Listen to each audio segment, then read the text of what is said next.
Niretanaririe mutumia wa munini wa President Pastor Dorcas Rigathi aikirie ruhonge rwa magoti kuhanyukia mashira marakuruhania atumia ndigwa akimenereria gwikururia kwa mashira maya.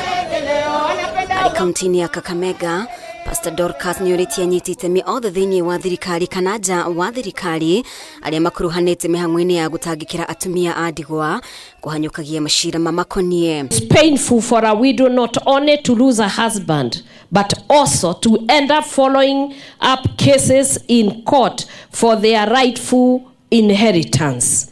Their children suffer and the widow also suffers a great deal.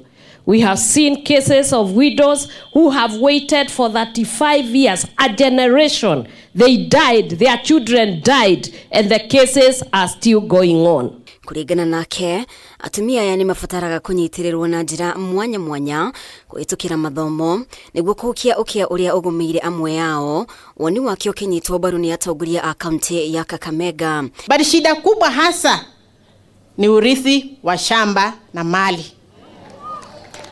Mara nyingi hawa wajane wananyang'anywa mashamba yao. Mashemeji, familia wanawanyang'anya mashamba. Kila ward tukue na registered wajane. Shikari kario. Alafu tusemezane.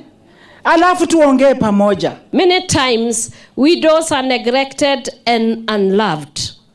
Unfortunately, sometimes it is the relatives who are in the forefront in taking away the land and the properties of the widow. Hamwe noguo, Pastor Dorcas nioritie atumia aria makoretwo makiendia njohi thumu meherere thuguri ino niguo gukura makirima aria marikeire ukombo-ini uyu. Kina mama mara nyingi wanadhulumiwa.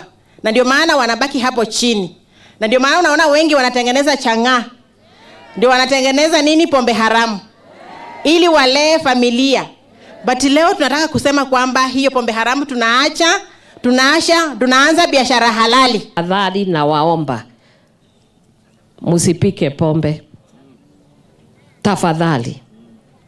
Ningeomba tafadhali musipike pombe. Kwa sababu kuna changamoto zaidi juu ya wale watoto wetu ambao wameanza kukufa na hii miadarati, pombe na maradhi ya HIV. Girifotera Kameme TV, ritwa riakwa ni Mubi wa Shege.